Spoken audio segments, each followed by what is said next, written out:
Visible है, लेकिन आज एक आप कह सकते हैं कि क्लोजर टू एक्सपायरी वॉलेटिलिटी है, लेकिन एक ब्लॉक डील डे भी है। बहुत सारी, अगर आप देखें, आज ब्लॉक डील एग्जीक्यूट हुई हैं। इन पूरी ब्लॉक डील्स का एक विवरण लेते हैं। सुमित मौजूद है मेरे साथ। सुमित, मेरे ख्याल से आज लगभग 4 ब्लॉक डील्स हुई हैं। एक एक करके बताएंगे क्या क्या हुआ, कितना कितना चंक बिका आज यहाँ पे। तो आज बड़े ब्लॉक्स का दिन था, जिसमें आज सबसे पहला नाम तो टिमकेन था, जहां प्रमोटर अपना स्टेक बेचते हुए दिखाई पड़े। करीब करीब 6-6.5% के आसपास की इक्विटी का एक ब्लॉक हुआ और रफली 3,913 रुपये पर शेयर के आसपास ये सौदा होता हुआ दिखाई पड़ा। रफली 1,597 करोड़ रुपए के आसपास के एक ब्लॉक यहाँ पर होते हुए दिखाई पड़े। फिर आती है बारी आइनॉक्स विंड की। आइनॉक्स विंड के केस में भी करीब 6.5% इक्विटी का सौदा है। आपको शुरुआत में भले ही 25% इक्विटी दिखाई पड़ेगी, लेकिन आइनॉक्स विंड के केस में जो इनका इक्विटी स्ट्रक्चर है, उसका अभी शेयर होल्डिंग पैटर्न में बदलाव नहीं हुआ है। यानी कि 20,000 करोड़ रुपए की मार्केट कैप है, आपको 30 करोड़ शेयर दिखाई पड़ेंगे इसकी टोटल होल्डिंग के, लेकिन एक्चुअल में बोनस आया था तो कुल इक्विटी करीब 130 करोड़ शेयरों के आसपास की है, जिसकी वजह से इनकी जो ब्लॉक डील है रफली 6-6.5% के आसपास है और 150 रुपये पर शेयर पर सौदे हुए हैं। करीब 1237 करोड़ रुपए के आसपास की ये ब्लॉक डील होते हुए दिखाई पड़ी, जो कि कंपनी कुल मार्केट कैप का 6-6.5% के आसपास का हिस्सा है।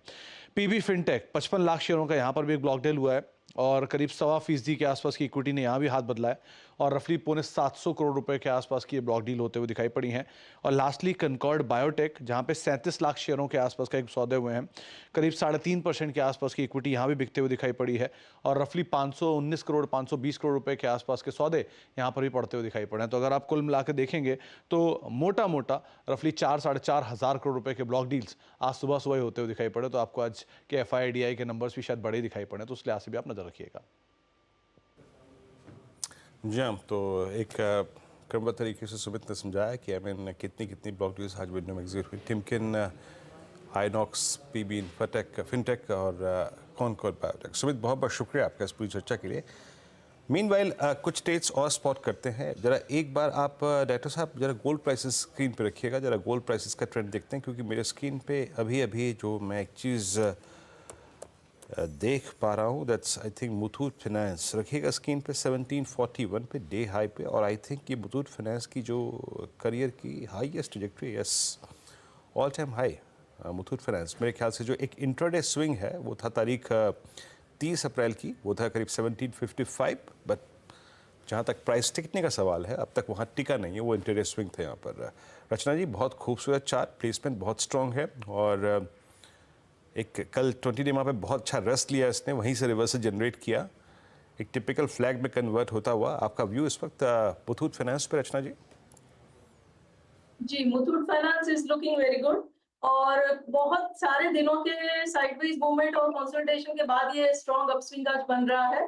डाउन साइड पे काफी इंपॉर्टेंट सपोर्ट्स बैठे हुए हैं और मोमेंटम काफी स्ट्रॉन्ग है।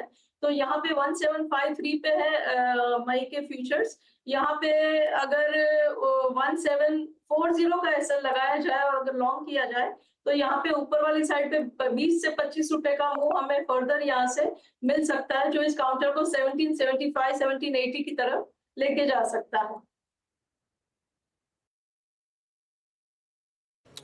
ओके, चलिए अब एक काम करते हैं, थोड़ा सा ब्रेक लेते हैं और ब्रेक के बाद जब लौटेंगे तो लेंगे आज का सस्ता ऑप्शन ट्रेड।